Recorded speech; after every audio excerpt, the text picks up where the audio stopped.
दोस्तों, क्रिकेट के मैदान पर आज का दिन वाकई में उतार चढ़ाव भरा रहा। टेस्ट क्रिकेट की असली खूबसूरती, असली थ्रिल और असली जज्बा हमें देखने को मिला इंडिया ए और इंग्लैंड लायंस के बीच खेले जा रहे सेकंड अनऑफिशियल टेस्ट मैच के दूसरे दिन। जहां पहले दिन का खेल इंडिया ए के नाम रहा था, वहीं दूसरे दिन इंग्लिश गेंदबाजों ने कमाल कर दिया। पहले दिन इंडिया ए की टीम ने शानदार बल्लेबाजी करते हुए 7 विकेट पर 319 रन बना लिए थे। टीम की ओर से केएल राहुल ने जबरदस्त शतक ठोका और ध्रुव जुरैल ने भी ताबड़तोड़ अर्धशतक लगाया। ये दोनों ही बल्लेबाज इंडिया ए की पारी की रीढ़ साबित हुए। लेकिन दोस्तों, जैसे ही आज का दिन यानी दूसरा दिन शुरू हुआ, मानो मैदान का पूरा मिजाज ही बदल गया। इंडिया ए को उम्मीद थी कि वो बचे हुए 3 विकेटों के साथ कम से कम 30 से 45 रन और जोड़कर स्कोर को 350 पार पहुंचा देंगे। लेकिन इंग्लिश पेसर जोश टंग कुछ और ही सोचकर मैदान में उतरे थे और बस इस तरह इंडिया ए की पूरी टीम 348 रन पर ऑल आउट हो गई।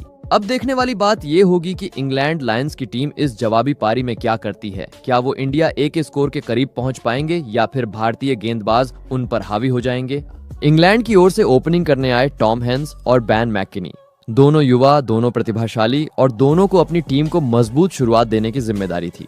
और शुरुआत हो गई धमाकेदार अंदाज में। पूरा मैदान तालियों से गूंज उठा और इंग्लिश ड्रेसिंग रूम में भी उत्साह की लहर दौड़ गई।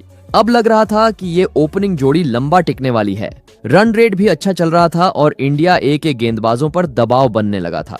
लेकिन क्रिकेट में कहा जाता है, एक पल में मैच बदल सकता है, और वो पल आया पारी के 8वें ओवर में। गेंदबाज थे वही अंशुल कंबोज, जिन पर कुछ देर पहले 2 चौके लगे थे, लेकिन उन्होंने खुद पर भरोसा बनाए रखा और इंडिया ए को मिल गया पहला ब्रेक थ्रू।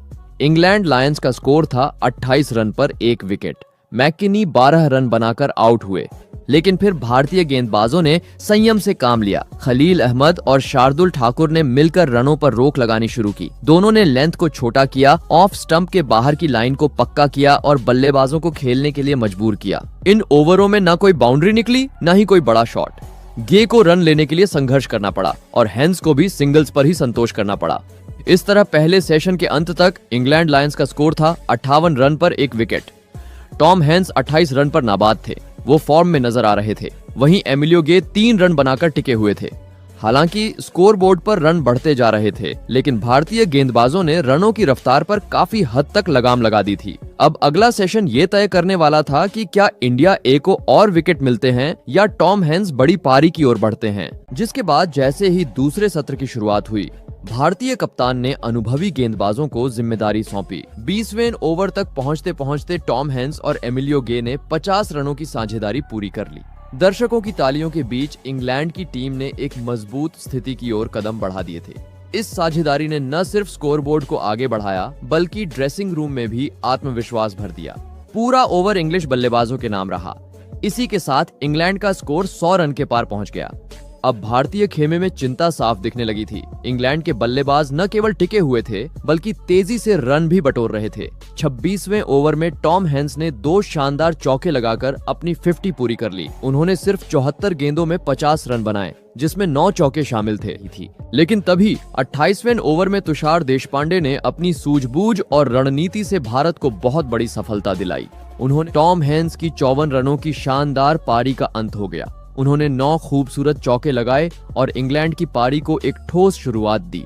लेकिन ये विकेट इंडिया ए के लिए बड़ी राहत लेकर आया। 35वें ओवर में इंग्लैंड ने 150 रनों का आंकड़ा पार कर लिया। अब भारत की लीड घटकर सिर्फ 198 रन रह गई थी। 36वें ओवर में एमिलियो गे ने 2 बेहतरीन चौके लगाकर अपनी 50 पूरी कर ली। कुछ ही ओवरों में गे और कॉक्स की अर्धशतकीय साझेदारी भी पूरी हो गई। अब इंडिया ए को एक और विकेट की सख्त जरूरत थी। फिर आया 41वां ओवर। गेंदबाजी कर रहे थे तनुष कोटियन। उन्होंने अपने ऑफ स्पिन से बल्लेबाजों को छकाना शुरू किया। उन्होंने गे को एक फ्लाइटेड गेंद डाली जो थोड़ा अंदर आई। गे ने बल्ला आगे बढ़ाया, लेकिन गेंद सीधा उनके पैड से टकरा गई। तेज अपील और अंपायर की उंगली ऊपर। LBW out. एमिलियो गे की शानदार 71 रनों की पारी का अंत हो गया। उन्होंने 7 चौके लगाए और इंग्लैंड को मजबूती प्रदान की, लेकिन उनका विकेट भारत के लिए संजीवनी जैसा था। मैच में अब फिर से रोमांच लौट आया था।